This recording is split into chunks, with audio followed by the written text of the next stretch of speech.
Hello everyone, কেমন আছো সবাই? আশা করি সকলে ভালো আছো আর আমরাও ভীষণ ভালো আছি। তো আরও একটা নতুন ভিডিওর সঙ্গে তোমাদেরকে জানাই আরও একবার ওয়েলকাম। আমার সোনামা মামের বার্থডে ব্লগ তোমাদের সঙ্গে আমি আগেই শেয়ার করেছি, কিছুটা পার্ট 1 বলতে পারো, আর এখন যাচ্ছে পার্ট 2।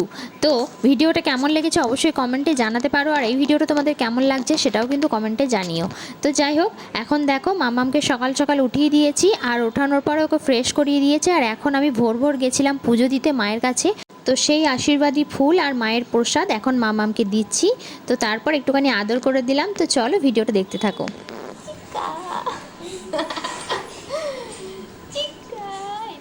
আর এই যে ভিডিও ক্লিপটা দেখছো, এটা হচ্ছে আমি ভোর ভোর যখন স্নান করেছিলাম, তারপরে আমি স্নান সেরে আগে বাড়িতে পুজো করেছি, তারপরেই কিন্তু গেছিলাম মায়ের কাছে পুজো দিতে। তো সেই ভিডিও ক্লিপটাই আমি তোমাদের সঙ্গে আগে জয়েন করতে ভুলে গেছি, তো পরে তোমাদের সঙ্গে অ্যাড করে দিলাম। তো দেখো, ভোর ভোর উঠে স্নান সেরে নিয়েছিলাম। স্নান করার পর অনেক ফুল ফুটেছিল, সেই ফুলগুলো তুলে নিয়ে বাড়িতে পুজো করে নিয়েছি। পুজো করে নেওয়ার পর তারপরে আমি গেছিলাম মায়ের মন্দিরে। তো যাই হোক, তো দেখো বাড়িতেই আমরা একদম সিম্পলভাবে কিছু ডেকোরেশন করেছি বার্থডে উপলক্ষে, মানে যেখানে মামাকে কেক কাটানো হবে সেখানটাতে। তো যাই হোক, সারা রাত জেগে এই কাজগুলো আমরা করেছি, কারণ দিনের বেলায় আমরা টাইম পাইনি। যাই হোক, আর এদিকে দেখো মামামের এখন রান্না করব, মানে 5 রকম ভাজা, এখানে করব পালং শাক, তাছাড়াও আছে এখানে পটল আলু, মানে পটল চিংড়ি হবে সেই তরকারি, আর রাত্রে হবে মাটন। তো সেটার জন্য আমি সমস্ত কিছু কেটে রেডি করে রেখেছি। মানে পুজো দিয়ে এসে অনেকটা টাইম পেয়ে গেছিলাম, কারণ মামাম তখন ঘুমাচ্ছিল। তো সেই সময় আমি সমস্ত কিছু রেডি করে নিয়েছি। আর এখানে ভেজেছি আলু ভাজা, মানে মুড়ি খাওয়ার জন্য, কারণ তাড়াহুড়োর মধ্যে আর কিছু করার সময় পাইনি, আলু ভাজাটাই করে রেখেছিলাম। আর জন্মদিনের স্পেশাল যেটা, সেটা হচ্ছে পায়েস। এই বাঁদিকে দেখো আমি এখানে পরমান্ন চাপাচ্ছি। প্রথমে ঘি দিয়ে নিয়েছি, ঘিয়ের ওপরে চালটাকে ভেজে নেব, তারপর এখানে কাজু কিশমিশ সমস্ত কিছু দিয়ে যেভাবে পায়েস রান্না করে, তো সেইভাবে পায়েসটা রান্না করে নেবো। আর জন্মদিনের পায়েস নাকি মায়েদেরকে খেতে নেই, তো আমি কিন্তু এই পায়েসটা খাইও নি, টেস্টও করিনি, রান্নাই শুধু করেছিলাম। তো যাই হোক, এদিকে দেখো আলু ভাজা করে নিয়েছি, আর আলুটা এমন সুন্দর করে কেটেছিলাম যাতে মামামের ভালো লাগে। এখানে 5 রকমের ভাজা করেছিলাম। পটল ভাজা, পটলটাও তোমরা দেখতে পাবে একটু সুন্দরভাবে করেছি, যেটা মামামের একটুখানি, মানে কি বলবো, একটু ভালো লাগার জায়গা বলতে পারো। মা শিব জগালে কোথায় উঠে পড়েছে? এখানে তোমার কি মনে হচ্ছে এখানে আছে? এখানে কি আছে তা? এটাও এটা কি হবে? এটা কেমন চান করবে?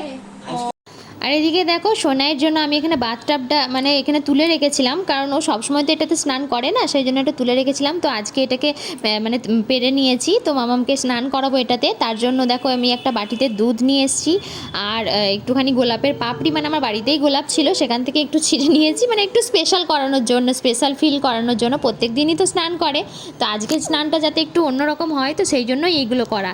তো যাই হোক, দেখো ওকে আজকে ছাদে নিয়ে গেছিলাম স্নান করাতে, আর মামাম কিন্তু ভীষণ খুশি, ওর মুখ দেখেই বুঝতে পারছো। তো এদিকে মামামের পাপা, মামামের মেয়ে সবাই কিন্তু জল নিয়ে যেতে ব্যস্ত, মানে দুজন দুটো বালতি নিয়ে এখন বাথটাবটা ভর্তি করছে।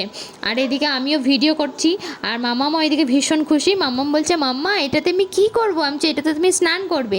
যদিও এটা তো স্নান করে, কিন্তু এই যে দুধ, গোলাপের পাপড়ি এসব ছড়িয়েছি, তো সেই জন্য ভাবছে কী করবে। দিয়ে তারপর বললাম ওকে স্নান করানো হবে, তো ও ভীষণ খুশি। তো দেখো এখন স্নান করছে কিভাবে, আর কত যে, মানে কতক্ষণ ধরে যে এটার মধ্যে বসেছিল, তো তোমাদেরকে আমি কি বলবো, উঠতেই চাইছে না, বলছে না আমি এখন চান করব। তো যাই হোক, চলো দেখতে থাকো ভিডিওটা। তো দেখো এখন কোনো রকমে ওখান থেকে তুলে নিয়ে আসা হয়েছে, বিভিন্ন রকম মানে খেলনা এসব দিয়ে যা হোক করে তুলে নিয়ে এসেছি। তারপরে এখন ওকে গা হাত পা মুছিয়ে দিয়ে একটা জামা পরিয়ে দেওয়া হয়েছে। তো নতুন জামা, এটা ওর বার্থডের জন্যই আনা হয়েছিল, যে দুপুরবেলায় ভাত খাবে এই জন্য। তো যাই হোক, ওটা এখন পরিয়ে একটু সাজিয়ে গুছিয়ে দিয়েছি। সাজিয়ে গুছিয়ে বলতে সেরকম কিছুই না, যেমন হয় চুল আঁচড়ে কাজল টিপ পরিয়ে পাউডার মাখিয়ে দিয়েছি। আর এদিকে আমিও তোকে একটু সুন্দর করে সেজে নিয়েছি, আর একটা নতুন শাড়ি পরে নিয়েছি। তো একটা হাসির কথা তোমাদের সঙ্গে শেয়ার করি। আমি যে শাড়িটা পরেছি সেটা 4 বছর আগে আমার আলমারিতে ভরা ছিল, তো আজকেই আমি এটাকে বের করেছি, আর আজকে আমি এটা পরেছি। কি তোমাদের হাসি পাচ্ছে না? আমার এটা ভীষণ হাসির একটা মজার বিষয়। তো যাই হোক, চলো সেটা আজকে আমি শাড়িটা পরলাম। আর পরার পর এখন মামামের মেয়ে, মামামের পাপা সবাই রেডি হয়ে গেছে, আর এখন মামামকেও সুন্দর করে সাজিয়ে গুছিয়ে আমি এখানে দিয়েছি। তো চলো কেমন লাগছে দেখো।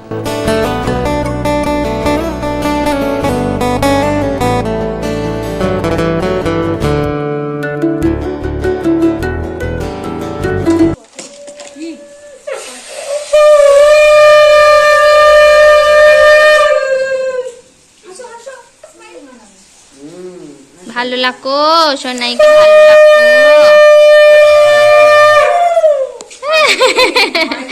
পায়েস খাই দিন, ওইটা পায়েস ওই রূপোর বাটিতে আছে। মা কেমন টেস্টি হয়েছে বলবে, হ্যাঁ কেমন হয়েছে?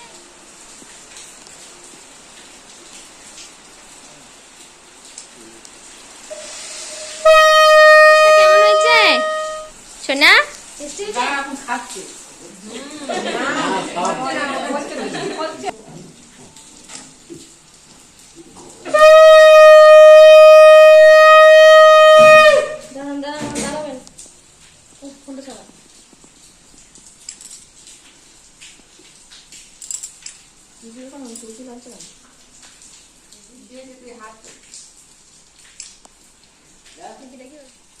শুকনো মুখ হয়ে গেছে। ঠিক আছে।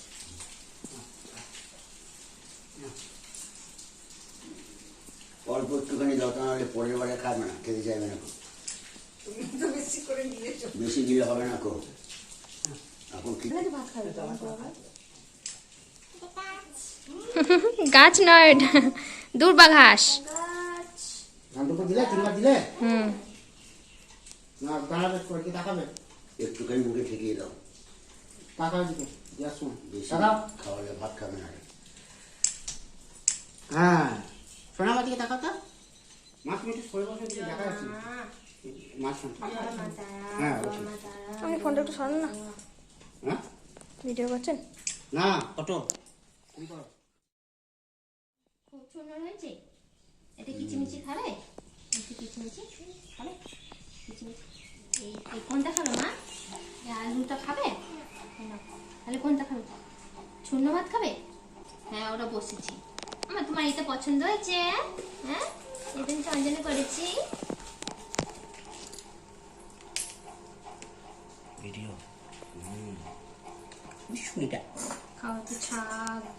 তো চলো এখানে দেখো 5 রকমের ভাজা করেছিলাম, পালং শাক করেছিলাম, পটল চিংড়ি, ডাল, মাছের ঝাল, চাটনি, পাঁপড়, পায়েস সব কিছুই করেছি। তার সঙ্গে একটু দইও দিয়েছিলাম আর 5 থেকে 6 রকমের মিষ্টি।